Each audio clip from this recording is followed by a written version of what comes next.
बाजना जिला छतरपुर से लकी जैन। नमोस्तु महाराज जी। भगवान का गंधोदक अभिषेक के बाद भगवान को सिंहासन पर विराजमान होने के पहले लगा सकते हैं कि नहीं लगा सकते हैं?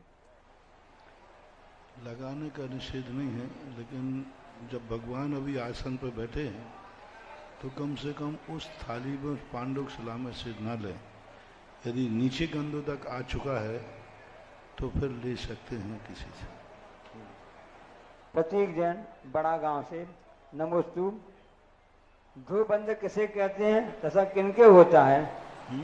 ध्रुवबंध है। अब दुर्बंध की परिभाषा आप किस ढंग से पूछना चाहते हैं, ऐसा स्पष्ट नहीं। मिथ्यात को दुर्बंध और अनंतानुबंधी को दुर्बंध बोलते हैं, क्योंकि ये दोनों ही अनंत संसार के कारण हैं।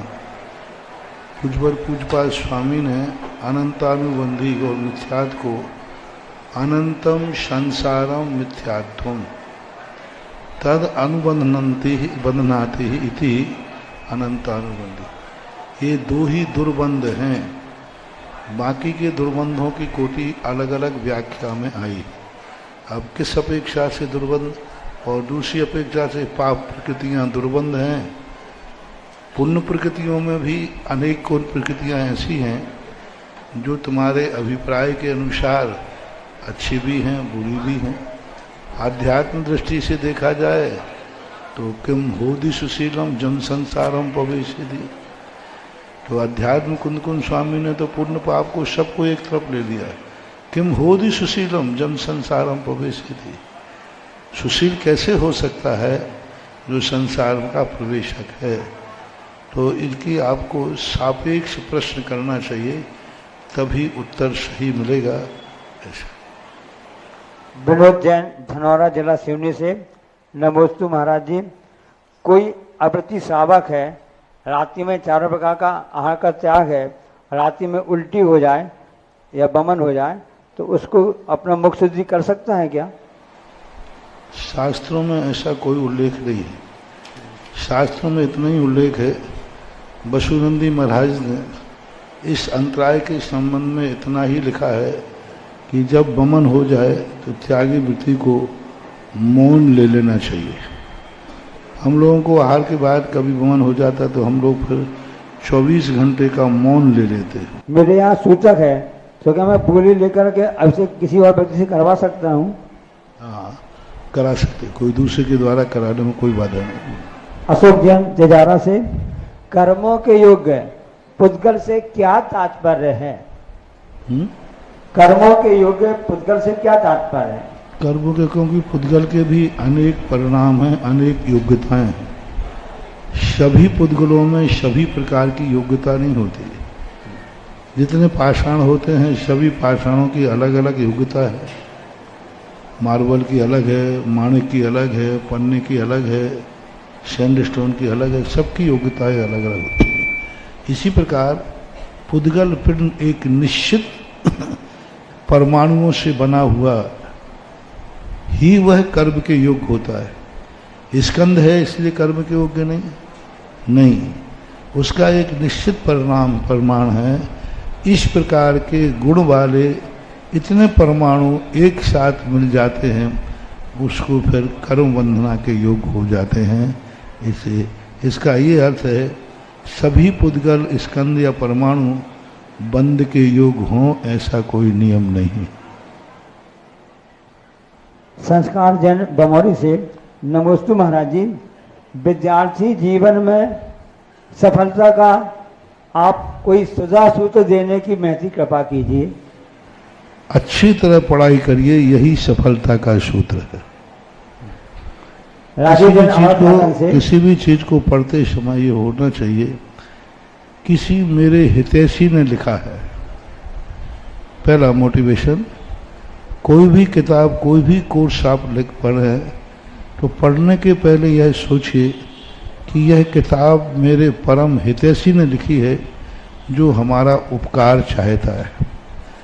दूसरा, पढ़ने के लिए जिसने प्रेरणा दे दिया है वो भी हमारा हितैषी है। तो ये दो बातें यदि दिमाग में आ जाएंगी तो अपने आप तुम्हारा किताब में पढ़ने में मन लग जाएगा। फिर तुम्हें कठिन नहीं लगेगा, क्योंकि अपनों के द्वारा दी हुई कोई भी शिक्षा कठिन नहीं होती। तो पहले जो किताब में लिखा है वो लिखा किसने है? तुम्हारे दुश्मन ने, तुम्हें परेशान करने के लिए, तुम दुनिया में भटक जाओ, फेल हो जाओ, इसलिए। प्रश्न पत्र कोई टीचर बनाता है तो ये भाव से बनाता है कि एक भी विद्यार्थी को पास नहीं होने दूंगा, ऐसा पेपर बनाऊंगा कि एक भी पास नहीं होगा। ऐसी भावना से क्या कोई पेपर बनाता है? मैं ऐसी किताब लिखूंगा जिससे कोई पढ़ ही नहीं पाए, समझ ही नहीं पाए, क्या ये भावना से? नहीं।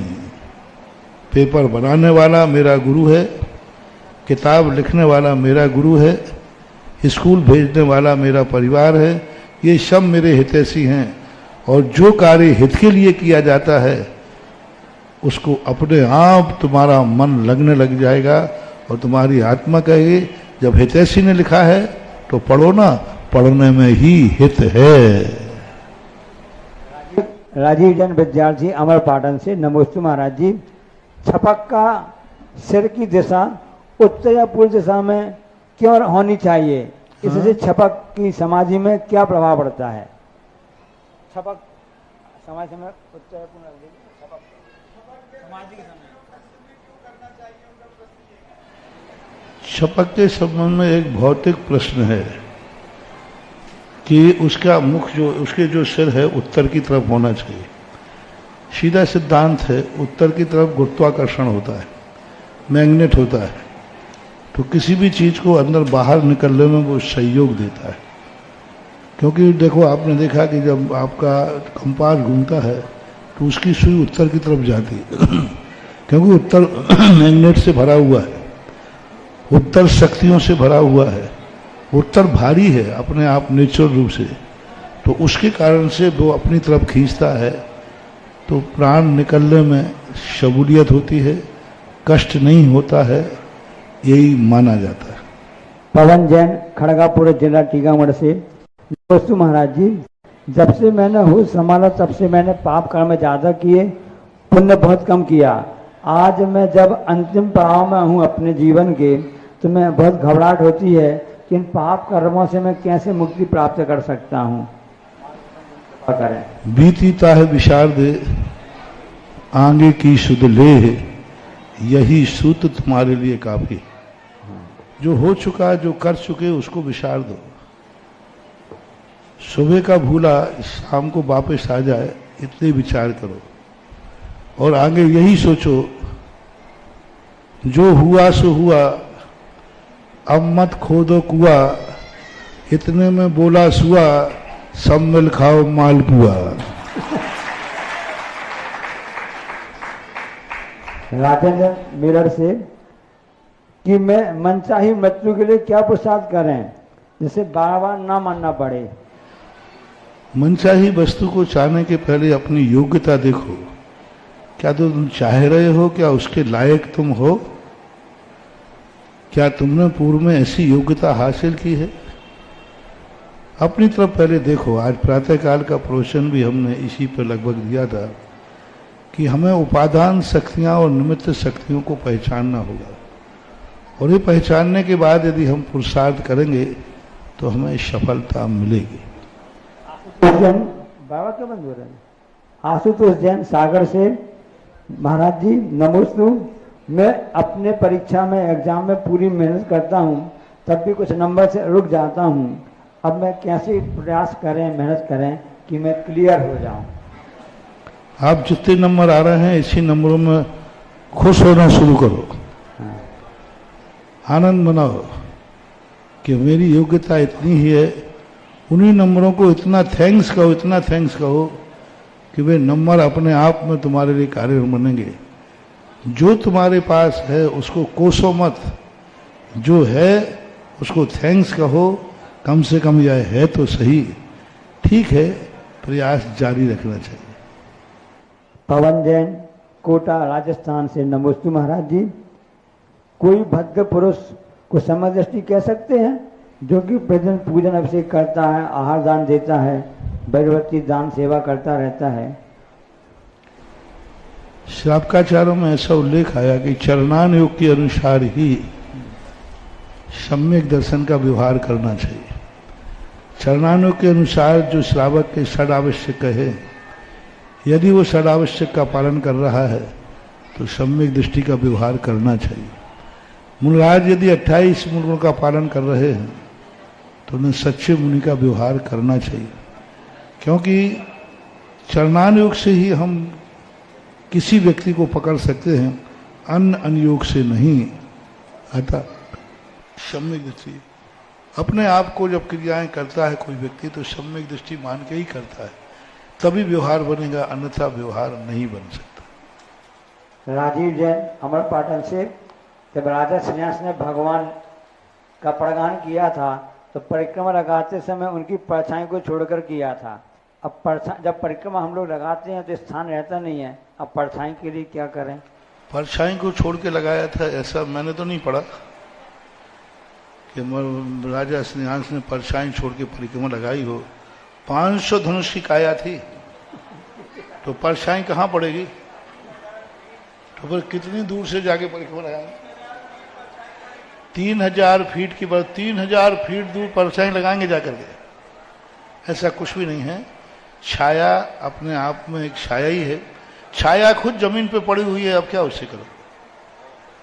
इसलिए छोटा मोटा विकल्प आए तो पाल लेना चाहिए, ज्यादा नहीं है तो विकल्प नहीं करना चाहिए। सी के जैन कानपुर से, नमोस्तु महाराज जी, अब कोई जैन व्यक्ति दिगंबर या श्वेतांबर हो और अपने अजैन मित्रों से उसी पार्टनरशिप में होटल का बिजनेस करता है, अब वहाँ तो वेज और नॉन वेज दोनों बनते हैं, अब किस कर्म का बंद होगा?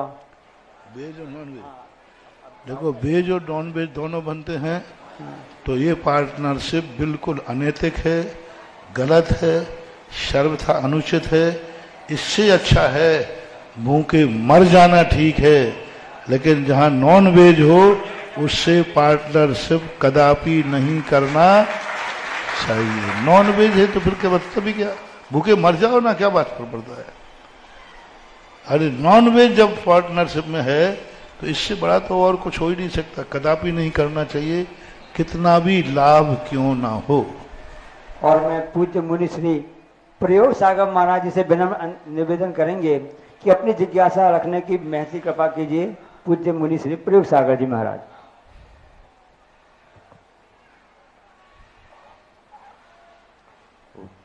नमोस्तु महाराज जी। परोपकाराय फलन्ति वृक्षाः, परोपकाराय वहन्ति नद्यः, परोपकाराय दुहन्ति गावः, परोपकारार्थ सताम विभूतयः। वृक्ष जो फल देते हैं वो परोपकार के लिए देते हैं, नदी बहती है परोपकार के लिए बहती है, गाय दूध देती है परोपकार के लिए देती है, और साधु संतों के पास जो वैभव होता है वो भी परोपकार के लिए ही होता है। मेरा प्रश्न या जिज्ञासा, ये भावना ये है कि आचार्य महाराज ने हम सभी के लिए, समाज के लिए, राष्ट्र के उत्थान के लिए प्रतिभा स्थली, पूर्णायु, शांतिधारा, भाग्योदय इत्यादि अनेकों प्रकल्प आचार्य महाराज ने समाज और राष्ट्र उत्थान के लिए दिए। आचार्य महाराज की संलेखना और समाधि के पश्चात इतने बड़े बड़े प्रकल्प हैं, उन प्रकल्पों को और आगे बढ़ाने के लिए हमारे और समाज के क्या कर्तव्य बनते हैं, इस पर आप प्रकाश डालें। महान आत्माएं जितने भी होते हैं वो परोपकार करते हैं। ये एक बहुत बड़ा कल एक गुण आया था आचार्य का कर्ता, वो करते हैं तो महान है ही, उनसे स्वतः ही इतने हो जाते हैं कि उनके कारण से सारे जगत का कल्याण होता है। पूज्य गुरुदेव ने जितने ज्यादा उन्होंने अपने विकल्प किए हैं, और ये प्रकल्प इतने राष्ट्रीय और सामाजिक हैं कि हजारों साल, मैंने कई बार बोला है, हजारों लाखों सालों में ये प्रक्रिया किसी ने सोचा नहीं। ऋषभदेव ने अपने प्रोटोकॉल से हट करके ये प्रक्रिया शुरू की थी, किसी तीर्थंकर का भी ये प्रोटोकॉल नहीं था। कि वो षटकर्म की व्यवस्था बनाए। किसी आचार्य का भी प्रोटोकॉल नहीं रहा अभी तक आगम में कि उस प्रकार की व्यवस्था बनाए। पूज्य हमारे गुरुदेव ने ऋषभ देव की उस परंपरा को स्वीकार करके और ये सारे प्रकल्प दिए थे। अब इनमें सबसे बड़ा कार्य होता है कि आचार्य श्री के बाद अधिकार और उत्तराधिकार जब किसी व्यक्ति के हाथ में जाते हैं तो सारा दायित्व तो उसी का होता है, क्योंकि कुछ कार्य ऐसे होते हैं जो अधिकार के साथ चलते हैं। अधिकार के बिना तुम्हारा कोई गाइड मानने वाला नहीं है, कोई सुनने वाला नहीं है। विकल्प कर सकते, भावना कर सकते हैं, लेकिन जब अधिकार, इसलिए अधिकृत जो कोई भी प्रकल्प को पूरा करना हो तो पहले अधिकृत योग्यता चाहिए, अधिकार चाहिए। और जब तक अधिकार विकेंद्रीकरण नहीं होगा तब तक इनका भी विकेंद्रीकरण नहीं हो सकता है। कोई भी संस्थाएं हैं यदि सीमित हो जाती हैं, वे संस्थाएं एकाध पीढ़ी के बाद डूब जाती हैं। यही तो हम सबसे कहते हैं कि संस्थाओं को सीमित मत करो। जब तक मूल व्यक्ति रहता है तो उसका सार्वभौम प्रभाव रहता है, उसकी सार्वभौम शक्ति रहती है, उसको कुछ नहीं करना पड़ता, इशारे पे होता है।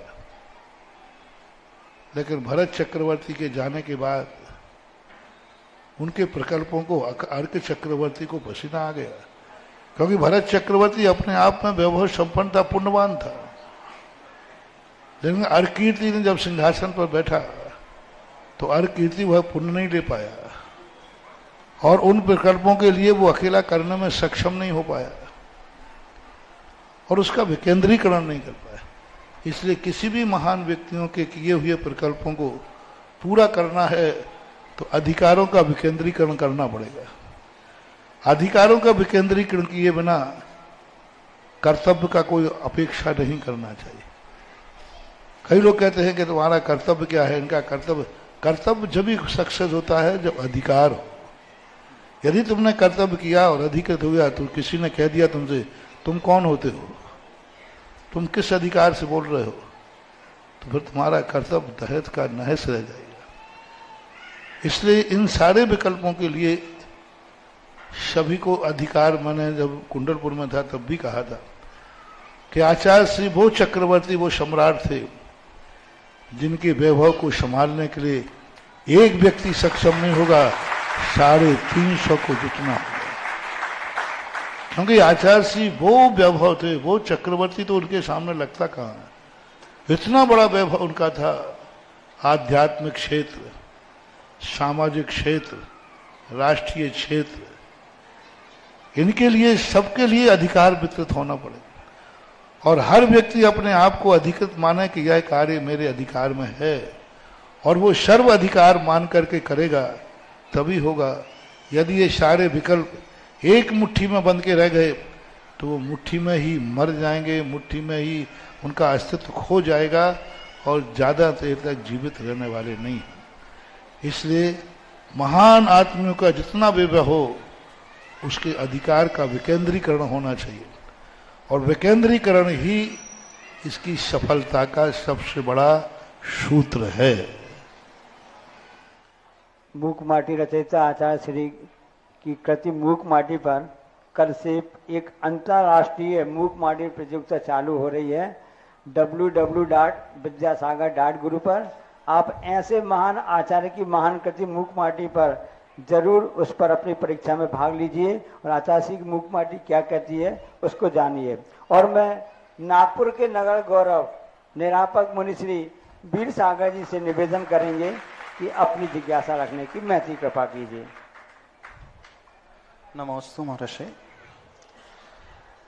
वास्तु की जब बात आती है तो एक प्रश्न समझ में नहीं आता है। कोई व्यक्ति किचन अपना ईशान में बना ले, आग्नेय में बना ले, किसी भी दिशा में बना ले, उसे तो भोजन बनाने से मतलब है। तो ये जो व्यवस्था उसमें बताई जाती है, इस दिशा में दरवाजा होना चाहिए, इस दिशा में शयन कक्ष होना चाहिए, इस दिशा में रसोई घर होना चाहिए, उससे क्या फर्क पड़ता है, उसका कितना प्रभाव पड़ता है? उसके जीवन में? देखो, भौतिक तत्व हैं ये, भोजन भी भौतिक है और दिशा भी भौतिक है। अभी जैसे प्रसंग आया था कि आप समाधि के समय उत्तर सिर क्यों करना चाहिए, अब ऐसे प्रश्न तो भगवती आराधना में 100 मिट जाएंगे। मरण के समय उत्तर मुख क्यों करना, आरती को ले जाते समय गांव के बाहर की तरफ पैर क्यों करना, शिव नगर की तरफ होना चाहिए, क्या फर्क पड़ता है इससे, वो तो मर ही चुका है। तो ये क्या है, भौतिक शक्तियां कहलाती है। भौतिक शक्तियों को नकारो मत। चैतन्य शक्तियां जैसे हैं, चैतन्य शक्तियां जैसे एक दूसरे का सहयोग करते हैं। जैसे कोई व्यक्ति गिर गया, दूसरा चेतनवान व्यक्ति उसको उठाता है कि नहीं, तो उठाने में उसका सुख मिलता है कि नहीं, उसको मिलता है। इसी पर भौतिक शक्तियां भौतिक को उठाती हैं। चेतन शक्तियां किसी का सिर फोड़ सकती हैं कि नहीं, फोड़ सकती, उसको दुख होता है। इसी पर भौतिक शक्तियां भौतिक का नाश करती है, क्योंकि वो भौतिक है, दोनों भौतिक है। रोटी बनाना भी भौतिक है, अग्नि भी भौतिक है और दिशा भी भौतिक है। वो भौतिक से भौतिक प्रभावित करेगा। विपरीत दिशा यदि आपकी होगी तो वो उसके लिए नकारेगा और उससे गलत प्रभाव पड़े। ठीक है, कभी कभी किसी का पुण्य इतना तेज होता है कि वो ट्यूबलाइट भी खा जाए तो कुछ नहीं होता, लेकिन सभी लोग ट्यूबलाइट खा जाए तो लोग कहते हैं अरे महाराज ऐसा कुछ नहीं होता, हमारे यहाँ तो ईशान कोण में ही और नैऋत्य कोण में ही भोजनशाला है और हम लोग सब स्वस्थ हैं। तो मैंने कहा हाँ, एक व्यक्ति ट्यूबलाइट खा रहा था तो सबको एक ट्यूबलाइट खाने को दिया जाए। ट्यूबलाइट खा रहे थे लोग, खा रहे थे ऐसे, तो बस सब ट्यूबलाइट खा के दिखाए। तो कभी कभी किसी का पुण्य इतना प्रबल होता है कि भौतिक शक्तियां उसको प्रभावित नहीं कर पाते। एक बूंद पानी यदि अंगारे के अलाव में डाल दोगे तो वो अंगारे को बुझा नहीं पाएगी, क्योंकि एक बूंद पानी है वो बुझा नहीं पाएगी, अंगारे का तेज ज्यादा है। तो इसी प्रकार इन भौतिक शक्तियों में भी प्रभाव होता है। कभी कभी कर्म की भौतिक शक्ति इतनी ज्यादा तीव्र होती है कि ये वास्तु मुहूर्त वगैरह ज्यादा नहीं लगते। बहुत सारे लोग कहते हैं हम तो मुहूर्त मानते नहीं। हाँ, थोड़ा पुण्य का उदय है, थोड़ी सी पुण्य की हीनता आएगी ना तो फिर पंखे की हवा तो क्या, टावल की हवा से भी जुकाम हो जाता है। हाँ, फिर ककड़ी का बीज भी चला जाए ना तो छींक आ जाती है, ककड़ी तो बहुत। तो ये सब चीजें निमित्त एक परिणति पर पूर्णतः इनका 100% इनका ही आधार नहीं लेना चाहिए, लेकिन जितने % कार्य की सफलता में है उनका एक हिस्सा यह भी है, एक हिस्सा है। अनेक कारणों में, जैसे हमने गाड़ी का उदाहरण दिया था कि सब सही है लेकिन बाल्टी नहीं है। बाल्टी एक हिस्सा है, पूरी गाड़ी नहीं है। मान लो बाल्टी सही है तो बैटरी का तार निकल गया। तो ये बहुत सारे साधन हैं, उनमें एक वास्तु आती है। जैसे औषधि हमारे कर्मों की उदीर्णा करती है, ऐसा वास्तु भी उदीर्णा करती है। ठीक है, बीच में वास्तु गायब थी, लेकिन वास्तु हमारे जैन शास्त्रों में नहीं मिलने का कारण है क्योंकि शास्त्र धार्मिक है, धर्म को मुख्यता से लिखे जाते हैं, लेकिन उसके वर्णन में वास्तु बराबर आती है, बराबर देखने में आता है। दमोह जैन समाज स्वाध्याय में हमेशा अग्रणी रही है और इस शिक्षण शिविर में उनकी भूख को और बढ़ा दिया है। महाराज जी हमसे कह भी रहे थे, सब समाज वाले कह रहे थे कि इस विषय को और आगे रखो, तो आप भक्तांबा की कक्षा आगे रखना के लिए निवेदन कर रहे थे और साहब का था ग्रंथ पढ़ाया था। तो मैंने कहा कह नहीं सकते, अनिश्चितकालीन के लिए हम कल आपको सुबह 7:15 बजे से इसका प्रयास कर सकते हैं और से आगे स्वाध्याय के लिए। मैंने कहा ना अनिश्चितकालीन चल रहा है, जब तक बैठे हैं तो चल रहा है, जब उठ जाएंगे तो अपने आप खत्म हो जाता है। और अब ऑफलाइन जिज्ञासा के लिए हेलो प्रदीप जी। जी, जिनवाणी चैनल, आदिनाथ चैनल, सुधा कलश एवं पुण्योदय चैनल के माध्यम से सुन रहे श्रावकों की ओर से, यहाँ विराजे समस्त श्रावकों की ओर से गुरुवर के चरणों में वारंवार नमोस्तु नमोस्तु नमोस्तु। गुरुवर, दमोह से कई लोगों की बार बार मैसेज और कॉल्स और सामने बात करते हैं कि क्लासों का क्या समापन हो गया है। तो मैंने कहा कुछ भी नहीं हुआ है, गुरुदेव यही हैं और जो क्लासें हैं वैसी ही चलती रहेंगी, ऐसा हम सब लोग चाहते हैं और इस पक्ष में आपका आशीर्वाद भी चाहिए टाइम की घोषणा अभी डिस्कस करके कर दी जाएगी। इसी क्रम में आइए चलते हैं जिज्ञासाओं में। जिज्ञासाओं के क्रम में सर्वप्रथम जिज्ञासा कर रही हैं श्रीमती अंजलि जी, उसके बाद तैयार रहेंगे श्री अंशुल जैन दिल्ली। संपूर्ण संघ के चरणों में मेरा नमोस्तु।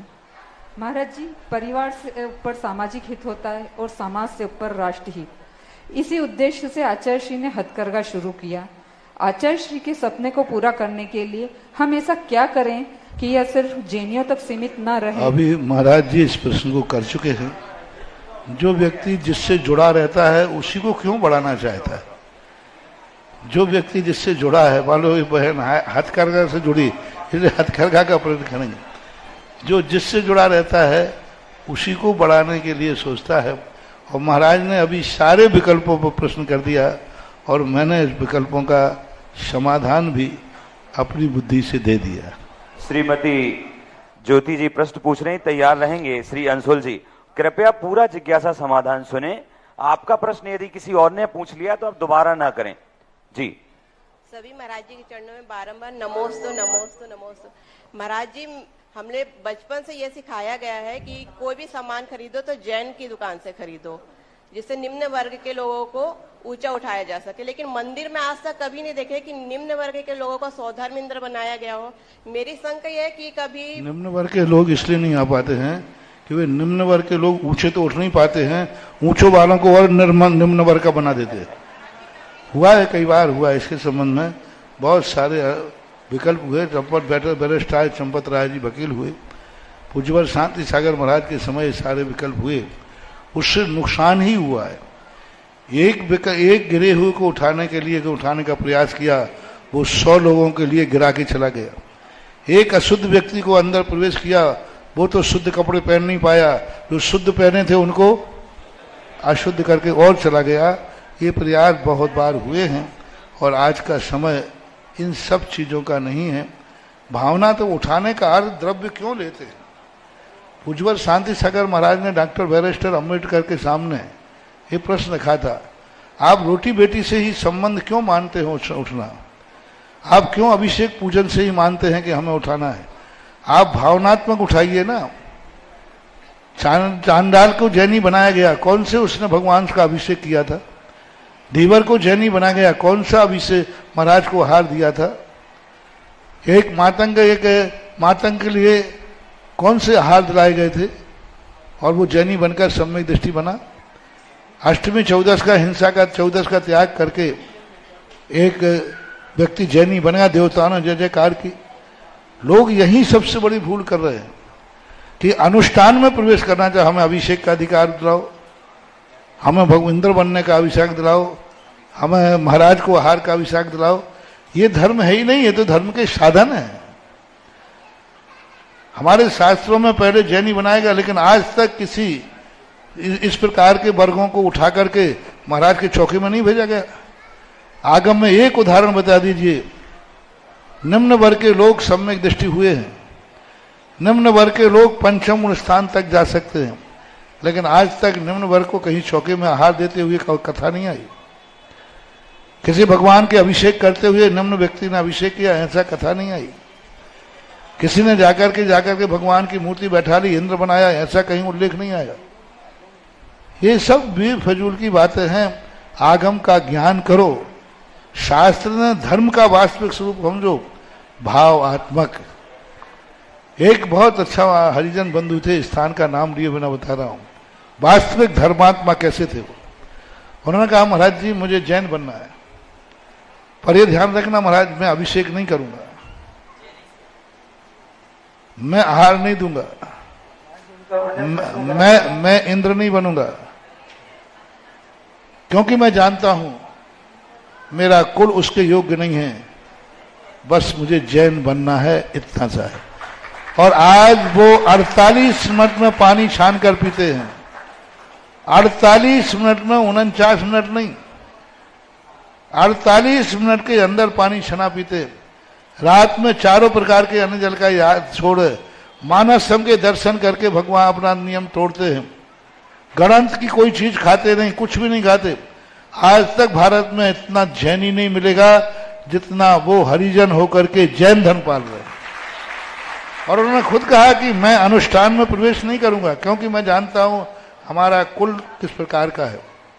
तब आचार्य ने कहा ऐसे जैनियों के लिए जैन धर्म के सदा दरवाजे खुले। जिज्ञासा करेंगे श्री अंशु जी देली, तैयार रहेंगे श्री ऋषि जी बजाज। मंचासीन समस्त मुनिराजों के चरणों में बारंबार नमोस्तु। गुरुदेव, लगभग 18 महापूर्व पूज्य निर्यापक श्रमण मुनि। यदि आपका अर्थ है कि किसी गरीब को इंद्र बनाया जाता हो, यदि ये भाव है, हाँ, तो गरीब को इंद्र बनाने से पंच कल्याणक भी फिर गरीब के ही द्वारा होंगे। पंच कल्याणक करना है तो धन राशि के बिना नहीं होंगे, फिर गरीब के पंचकल्याणक ऐसे ही होंगे कि मंदिर में 500 रुपये में जैसे शादी होती है। हर चीज की वो व्यवस्था है। पुण्य से पुण्य होता है, वो गरीब क्यों हुआ? चलो एक प्रश्न और ले लीजिए, इसका भी जवाब है। वो गरीब क्यों हुआ? इंद्र बनना पुण्य का काम है कि पाप का? सब लोग बोलो, पुण्य का काम। वो गरीब क्यों हुआ? तो जो जन्म जन्म का पापी है उसको पुण्यात्मा क्रिया का अधिकार कैसे दिया जाए? वो पुण्य का कार्य है। जो खुद बता रहा है कि मैं गरीब हूं यानी जन्म जन्म का पापी है, और जो जन्म जन्म का पापी किया हो तो उसके लिए तो ये अधिकार अपने आप मिलेंगे नहीं। और जो अमीर क्यों है? क्योंकि वो पूर्व जन्म का नियम से पुण्यात्मा है।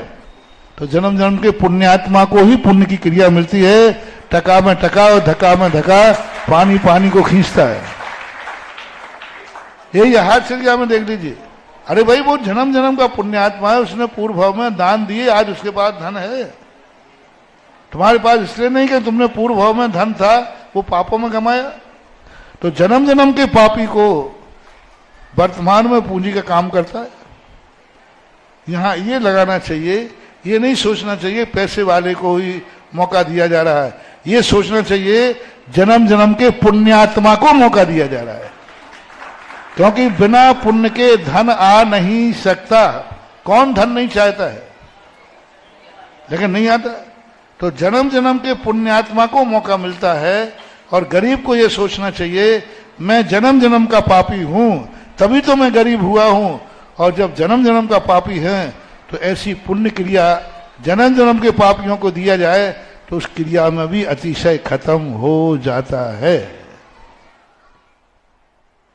मंचासीन समस्त मुनिराजों के चरणों में बारंबार नमोस्तु। गुरुदेव, लगभग 18 महापूर्व पूज्य निर्यापक श्रमण वीर सागर जी महाराज की प्रेरणा और पूज्य आचार्य भगवान के आशीर्वाद से विद्या ग्रेस फाउंडेशन एक ऐसी संस्था का गठन हुआ जो अभावग्रस्त परिवारों की शिक्षा में, हायर एजुकेशन में और उनके बीमारी में सहायता प्रदान करती है। लगभग गुरुदेव 1 साल में 50 लाख रुपए का अनुदान इस संस्था ने किया है। तो गुरुदेव, ये जानना चाहता हूं कि इससे जुड़े सभी लोग और जो भी सहयोगी हैं, क्या इस कार्य से हमारा मोक्ष मार्ग प्रशस्त और सम्यक दर्शन पुष्ट होता है क्या? मोक्ष मार्ग में कुछ अंतरंग कारण होते हैं, कुछ बहिरंग कारण होते हैं। किसी भी चीज के लिए बाहे तरोपाधि समग्रतेयम कार्य श्रुति द्रव्य गत स्वभाव, एक अभ्यंतर कारण होता है, लेकिन अभ्यंतर कारणों के लिए बाह्य कारण भी जरूरी है। ये जितने भी उपक्रम अपन लोग करते हैं, गौशाला है और भी जो आप फाउंडेशन आदि के माध्यम, ये बाह्य कारण है।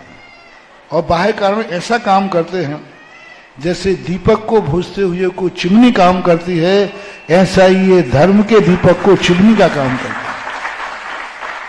जैसे मान लीजिए बाह्य कारण करुणा है, मैं चींटी को बचा रहा हूं, ये सब आके करुणा क्या है? ये सब करुणा है। ये करुणा बाह्य कारण हमारे जीवन में आते हैं।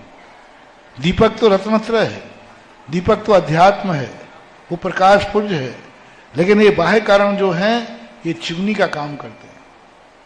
जैसे चिमनी उस दीपक को बचाने में काम करती है, इसी प्रकार ये जितने बाह्य कारण हैं ये दीपक तो नहीं बन सकेंगे, लेकिन चिमनी का काम करते हैं। अब आप ही सोच लीजिए, दीपक है और चिमनी नहीं है तो थोड़ी सी हवा में बुझ जाएगा, और चिमनी है और दीपक भी है तो ये चल जाएंगे। इसलिए बाह्य कारणों को हमेशा चिमनी के समान उनको सुरक्षित करना चाहिए। ये बाह्य कारण भी जरूरी है, क्योंकि बाह्य कारण यदि नहीं रहेंगे, अभ्यंतर कारण सुरक्षित नहीं रह सकता। मैं कई बार कहता हूँ, मंदिर कितना भी पवित्र हो, मंदिर में आने वाले रास्ते यदि गंदे होंगे तो मंदिर भी गंदा हो जाएगा। ये सब रास्ते हैं, तरीके हैं। समय समय पर राजा महाराजा इन सब कार्यों को करते आए हैं, करना चाहिए। श्री ऋषि जी बजाज जिज्ञासा करेंगे। गुरुदेव, आशीर्वाद। दमोह के ऐतिहासिक यति विहार के प्रोजेक्ट में 21,000 श्री राजेश जी नौती साथी यहाँ की बेदी के लिए आधा किलो चांदी, 21,000 श्री संजीव जी शाकाहारी यहाँ की बेदी के लिए 250 ग्राम चांदी और 21,000 रुपए श्री पंडित ध्यानचंद जी की श्रीमती सावित्री प्रेमेंद्र सुषमा जी नेमीनगर ने भी प्रदान किए हैं। साथ ही एक सोने की रिंग श्रीमती वर्षा लितिसा जी, कल्पना सिंघई, प्रगति सिंघई ने 1 पाव चांदी मंदिर के लिए। और साथ ही साथ गुरुदेव, आज यति विहार के लिए सेठ मंदिर से श्रीदेव पारसनाथ काशीराम वाला सेठ मंदिर जी यति विहार हेतु 1,51,000 रुपए का चेक समर्पित कर रहे हैं। सेठ देवेंद्र कुमार, आकाश सेठ, बीरेश सेठ, राजेंद्र भिड़ा, आकाश सेठ, विक्रांत आदि समस्त परिवार आए और कमेटी के लिए अपनी राशि समर्पित करें। श्री ऋषि जी बजाज अपना प्रश्न कीजिए भाई। नमोस्तु महाराज जी, नमोस्तु। खुरई समाज की तरफ से सभी महाराज जी लोगों को बारंबार नमोस्तु। महाराज पूज महाराज जी, ये समस्या है, हम लोग व्यापारी हैं और व्यापार में सफल होने के लिए छल और झूठ का सहारा लेना पड़ता है। आप कृपया ऐसा उपाय बता दें कि छल और झूठ का सहारा लिए बिना ही अधिक आमदनी होने लगे। किसका सहारा लेना पड़ता है? छल और झूठ का महाराज जी। इतने झूठ का सहारा लो कि लोग तुमसे कमाई करने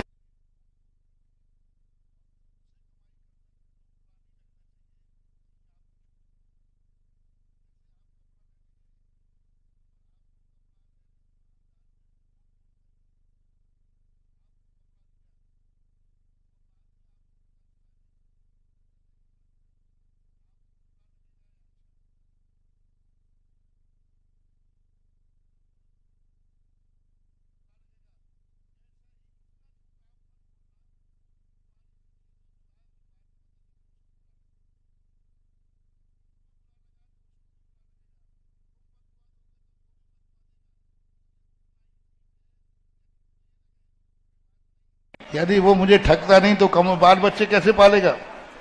तो फिर तुम भी ठगोगे नहीं तो बाल बच्चे कैसे पालोगे? चलेगा। अपने आप से तौलो ये कि यही जो व्यवहार हम दूसरों से कर रहे हैं झूठ बोल करके, यदि कोई मेरे से झूठ बोलकर व्यवहार करेगा तो मुझे कैसा लगेगा? अब जैसा तुम्हें लगेगा ऐसे उसको लगेगा। तो जैसे तुम बद्दुआ उसको दोगे ऐसे ही बद्दुआ वो भी देगा। इसमें तुम्हारे सारे प्रश्न का जवाब मैंने दे दिया। नमोस्तु महाराज जी, नमोस्तु। खुरई समाज की तरफ से बारंबार नमोस्तु। श्रीमती मोनिका जी जिज्ञासा करेंगी, तैयार रहेंगी श्रीमती अनुपमा जी, अशोकनगर। नमोस्तु गुरुदेव। इच्छामी महाराज जी। महाराज जी, जब आचार्य श्री थे तो उस समय कई बार स्वप्न में आचार्य श्री आए, मैंने स्वप्न में देखा और कभी कभी उनकी बैया वृत्ति भी की। तो क्या हम लोगों को स्वप्न में भी बैया वृत्ति करने में दोष लगता है? नहीं लगता, कोई दोष नहीं। जिज्ञासा करें श्रीमती अनुपमा जी, तैयार रहेंगी श्री दिनेश कुमार जैन अम्बाल। दिनेश अम्बाल।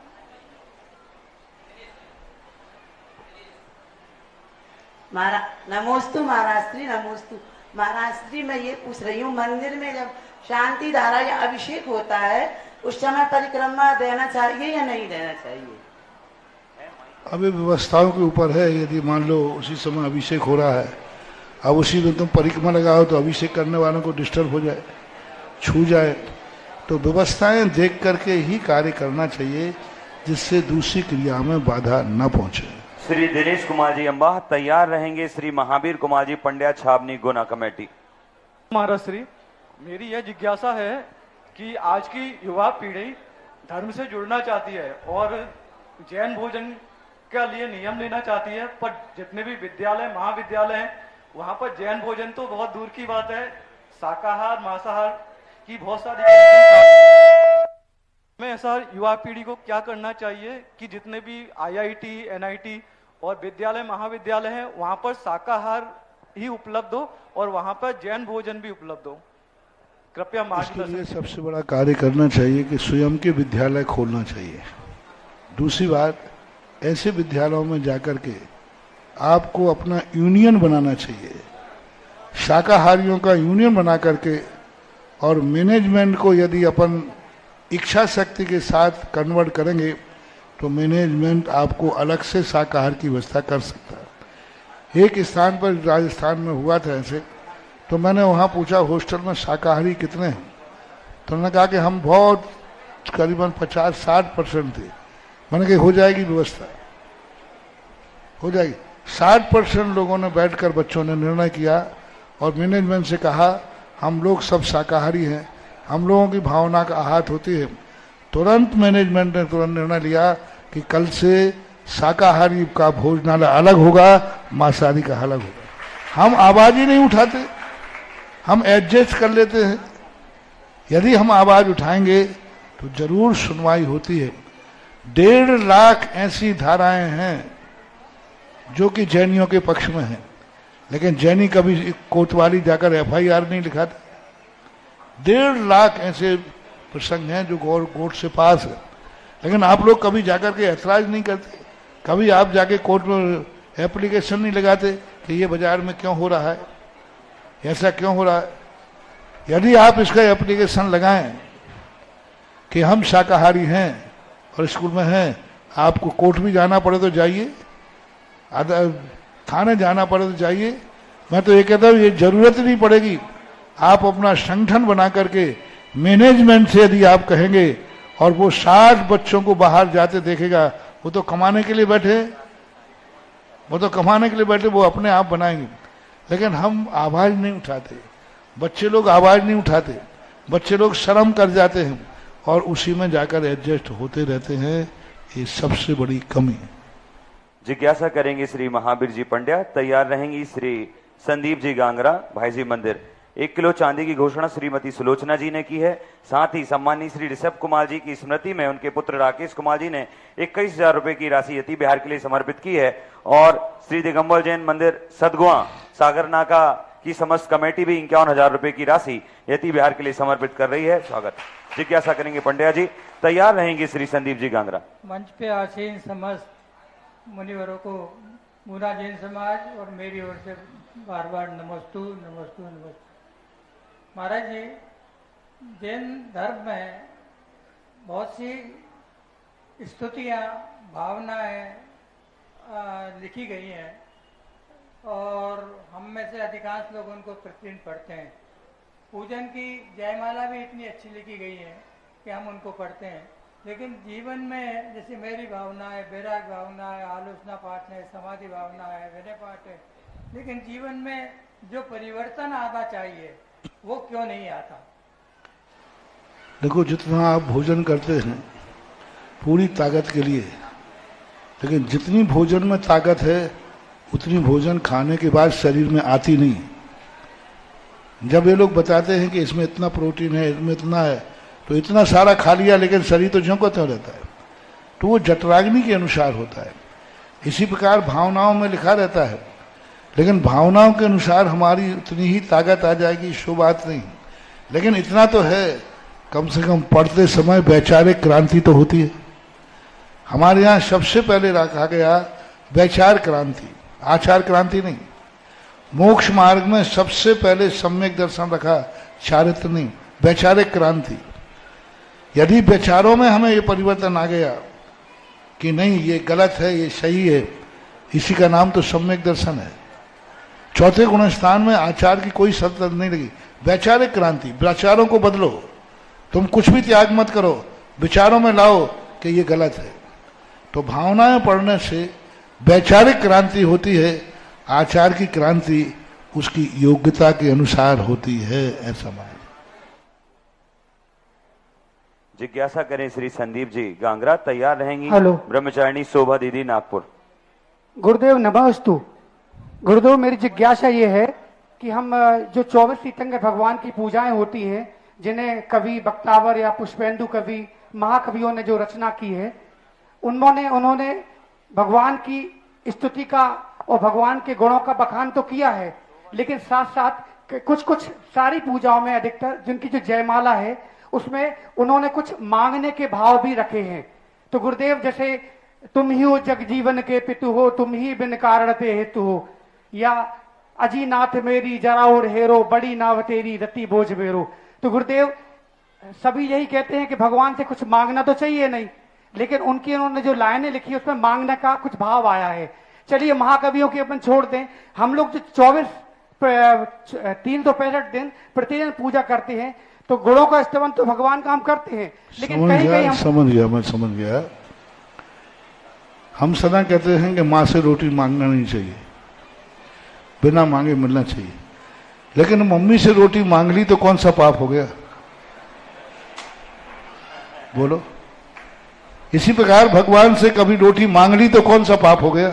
मांगना नहीं चाहिए तो ठीक है, लेकिन यदि कभी भक्ति के अनुरागवश भगवान से कह दिया है भगवान मेरे लिए ये है, आप ये हैं, पितु हैं, आप बंधु हैं, तो कह दिया तो क्या हो गया? भगवान से ही तो कहा है, भगवान के सामने तो मांगा है, किसी पड़ोसी में जाके तो नहीं मांगा है। एक बात। दूसरी बात, गृहस्थ जीवन होता है, गृहस्थ के अंदर जो भक्तियां लिखी जाती, भक्ति सदा सकाम ही होती है, और सकाम भक्ति में गृहस्थ होता है। गृहस्थ के लिए कभी निष्काम भक्ति होती ही नहीं, क्योंकि उसके जीवन में इतनी समस्याएं हैं, वो स्वयं ही अकेला सुखी दुखी नहीं है, उसके साथ परिवार है। तो इस प्रकार की भक्तियों में भगवान के कर्ता धर्ता करके और अपने लिए कुछ इसलिए मानना, ये पाप नहीं है, मिथ्यात्व नहीं है, ये भक्ति का स्वरूप है। भक्ति भगवान कुछ करते नहीं है, उनको कर्ता बनाना पड़ेगा, नहीं तो भक्ति नहीं होगी। जानता है कि भगवान कुछ करने वाले नहीं है, लेकिन कर्ता बनाना पड़ेगा तभी भक्ति होगी। महाराज कुछ करते नहीं है, लेकिन सब महाराज आपकी कृपा से हो रहा है, सब आप ही कर रहे हो, एक और खोल देते, मैं तो कुछ करते ही नहीं। वो कहते हैं करते हैं आप, हो रहा है, करते हैं आप, नाम मेरा, ये बोलते। अब बताओ मैं क्या करता हूँ भैया, बताओ हम लोग क्या करते? हाँ करते। तो ये भक्ति का पैटर्न महानुभाव, इसे सिद्धांत मत समझो। यदि भक्ति में से ये सब निकाल दिया जाएगा तो वो भक्ति ही नहीं रहेगी, ना पुण्य। भक्ति में अपने आराध्य को कर्ता मानना ही पड़ेगा। हमारे लिए जो कुछ भी देने वाला है वह है, मेरी जिंदगी में जो करने वाला है वह है, जो मैंने पाया है उसने दिया है, जो मेरे पास आएगा वो सब उसने दिया है। ऐसे भाव भक्ति का स्वरूप है। यदि ये पैटर्न भक्ति में से निकाल दिया जाए तो कानूनन अपराध है। कौन से कानून में? भक्ति का कानून। पहले राजा महाराजाओं के यहाँ युद्ध कहीं नहीं होता था। यदि पुराण आपने लिखा है और पुराण का पैटर्न आपने नहीं लिखा, श्रृंगार रस आदि, तो राजा के द्वारा दंडनीय था, आपने कानून का उल्लंघन किया है। भक्तिवाद में यदि कर्तापन नहीं आएगा तो वो भक्ति नहीं, वो भक्ति का लिए कानून के अनुसार दंडनीय मानी जाती है। भक्ति की पहले परिभाषा समझो, भक्ति का स्वरूप क्या है। ये भक्ति के स्वरूप कहलाते हैं, और ऐसा भक्तियों में आया, सभी भक्तियों में आया। किसी ने थोड़ा पैटर्न बदल दिया, किसी ने डायरेक्ट कह दिया, किसी ने इनडायरेक्ट कह दिया, तो लेकिन कहा जरूर है किसी न किसी रूप में। ये चमक गुलशन में महक, ये सरकार तो वहीं से है। जिज्ञासा करेंगी ब्रह्मचारिणी शोभा दीदी, तैयार रहेंगे सम्मानित डॉक्टर आईसी जैन दमो। मंचस्थ सभी महाराजियों को नमोस्तु। महाराज जी मेरी शंका है, महाराज जी मेरी शंका है कि असाता कर्म को साता कर्म में कैसे बदलें और अपना पुण्य कैसे गाढ़ा करें कि सभी आचार्य और निरापक के आहार करा सकें। 21,000 रुपए की राशि सम्मानित पंडित ध्यानचंद जी, सुपुत्र श्री हेमेंद्र जी, सुषमा जी आदि ने समर्पित की है यति बिहार के लिए। स्वागत। इसी के साथ मंचासीन पे सभी महाराजियों को नमोस्तु। महाराज जी साता कर्म को साता कर्म में कैसे बदलें और अपना पुण्य कैसे गाढ़ा करें कि सभी आचार्य और निरापक के आहार करा सकें। यही सब लोग पूछ रहे हैं, हम किस किस को जवाब दें। ये प्रश्न ऐसे हैं जिन प्रश्नों के जवाब होते ही नहीं हैं, बस भावना भाव, भावना से सब। डॉक्टर आईसी जैन जी प्रश्न पूछेंगे। असाता कर्म को साता कर्म में कैसे बदले? दुख शोक तापा क्रंदन परिवेदनान्यान्य सद्वेद्य से। दुख में दुखी नहीं होना, वियोग में शोक नहीं मनाना, कष्टों में ताप नहीं करना, अहित होने पर रोना नहीं, यही साता को असाता को साता में परिवर्तित किया। जिज्ञासा करें आईसी जैन जी। तैयार रहेंगी श्रीमती अनुपमा जी अशोकनगर। नमोस्तु महाराज जी, नमोस्तु महाराज जी, नमोस्तु महाराज जी। महाराज जी मेरी जिज्ञासा है कि धर्म और पुण्य में कैसा भेद है और इसकी क्रिया का कैसे पालन करें कि धर्म हो रहा है कि पुण्य हो रहा है। धर्म के अनेक रूप हैं, पुण्य के भी अनेक रूप हैं। एक धर्म के लिए पुण्य किया जाता है और एक पुण्य के लिए धर्म किया जाता है। तो दोनों स्थितियों में हमें अपने अभिप्राय पे आ सकते हैं। पुण्य का शाब्दिक अर्थ है पवित्र होना, और पुण्य का रूढ़ी अर्थ है पुण्य कर्म को बांधना।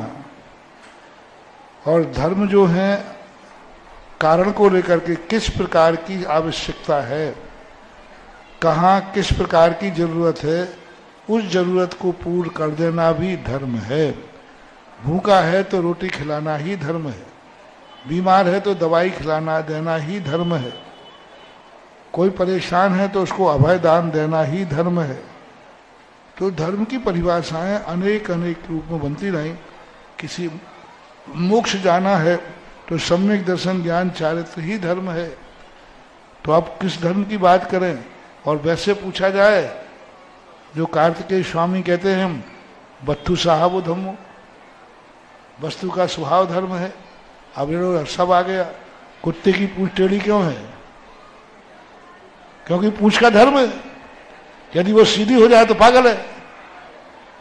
अब देखना, टेढ़ी पूंछ है तो समझ लेना कुत्ता ठीक है, सीधी है तो। और कुत्ते की पूंछ सीधी हो जाए तो पागल है। अब बोलो कुत्ते का टेढ़ी पूंछ होना धर्म है, वही जो उसकी निशानी है, ये ठीक ठाक है। तो ऐसे अनेक रूप में आते हैं। डॉक्टर आईसी जैन जी प्रश्न पूछे हैं उसके। मोक्ष मार्ग में धर्म की परिभाषा और मोक्ष मार्ग में धर्म का स्वरूप कैसा होना? मोक्ष मार्ग में धर्म का स्वरूप जानने चाहे तो बहुत सरल शब्दों में, आत्म को हित है सुख सो सुख, आकोलता बिन कहिए, आकोलता शिव माही न थात, शिव माग लाग्यो चाहिए। सरल परिभाषा है। आत्म को हित है सुख सो सुख, आकुलता बिन कहिए। आकुलताएं नहीं है, यही सुख है। और आकुलता कहाँ नहीं है? निराकुल भाव। आकुलता शिव माही न ताते, और आकुलता मोक्ष में नहीं है, शिव मग लाग्यो चाहिए। सम्यक दर्शन ज्ञान चारित्र में लगना चाहिए, यही मोक्ष का धर्म है, सुख है। गुरुदेव श्रवण संस्कृति संस्थान सांगानेर आपके आशीर्वाद से विभिन्न स्थानों पर शिविर लगा रहे हैं। वहां के स्नातक आज विभिन्न किलों को भेद करके जहां जाना मुश्किल है वहां पर भी धर्म की प्रभावना कर रहे हैं। उदयपुर में जहां एक जगह शिविर लगता था, वहां के विद्वान स्नातक विद्वान श्री सम्राट जी शास्त्री एक साथ उदयपुर शहर में 24 स्थानों पर शिविर लग रहे हैं। आपका आशीर्वाद चाहते हैं गुरुदेव। ऐसे ही हरियाणा में भी जहां अभी तक कोई शिविर नहीं लगा, पूरे हरियाणा राज्य के विभिन्न स्थानों पर आपके प्रभाव और आशीर्वाद के कारण से ये बच्चे स्नातक विद्वान वहां पर शिविर लगाना संभव कर पा रहे हैं। सब आपके आशीर्वाद चाहते हैं कि इनको सफल कैसे बनाया जाए। जी जिज्ञासा करेंगे श्री अनुपमा जी और तैयार रहेंगी कुमारी महक जी। समस्त मुनि संघ को नमोस्तु गुरुदेव। गुरुदेव मैं श्रवण संस्कृति संस्थान से 12 वर्षीय पाठ्यक्रम की संयोजिका शिवपुरी से मैं ये प्रश्न चाहती हूँ कि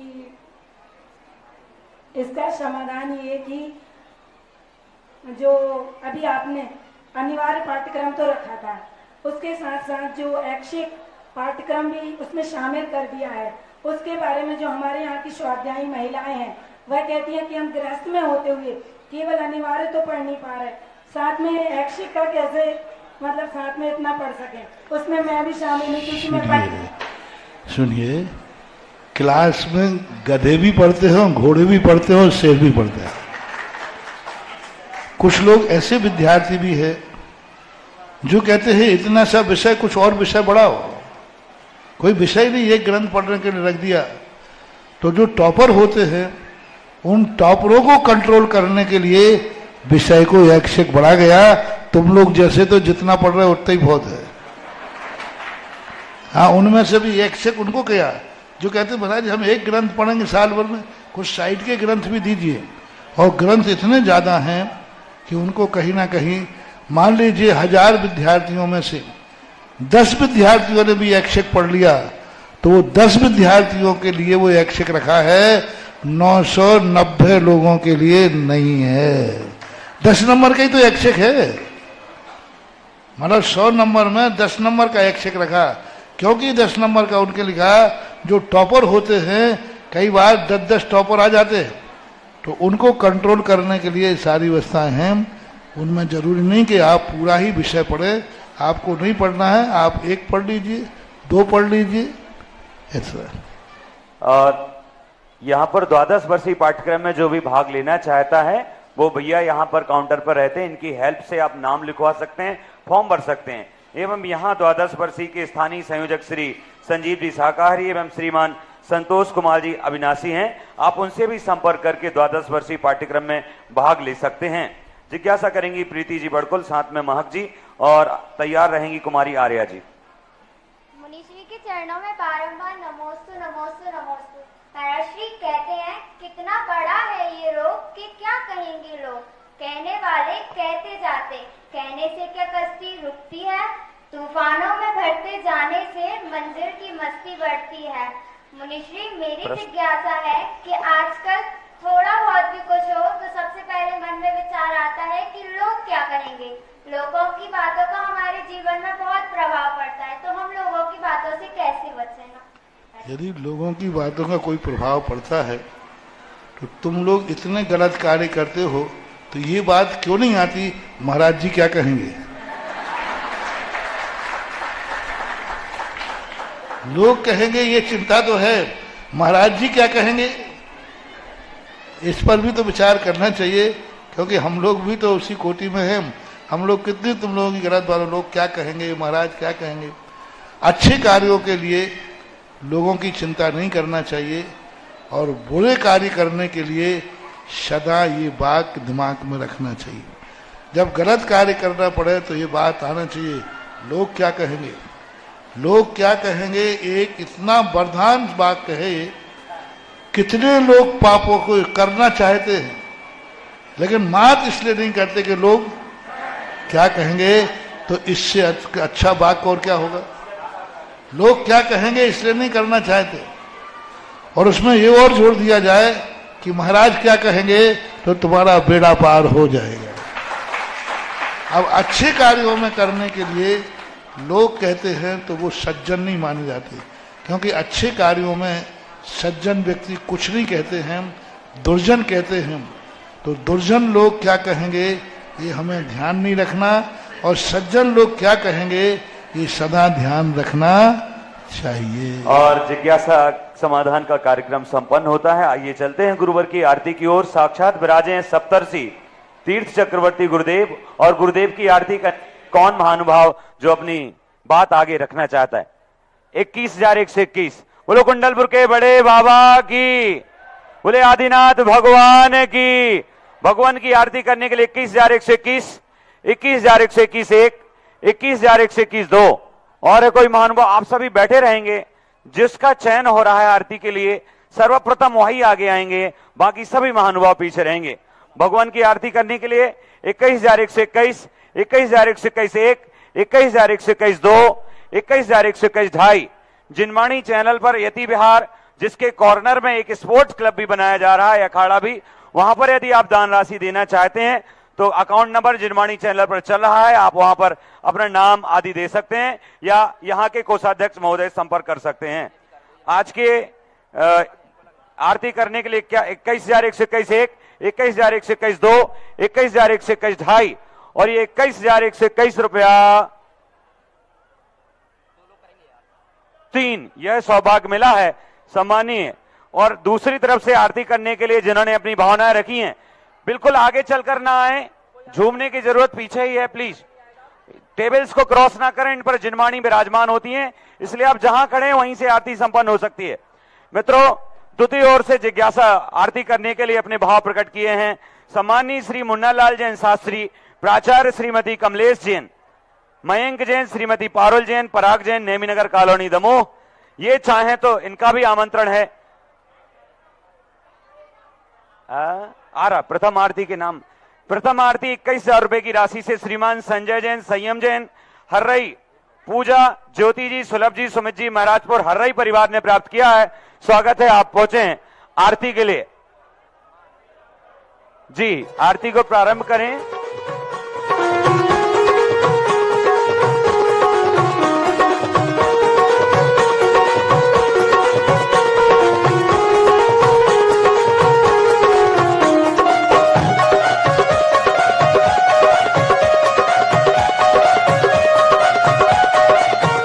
सुबह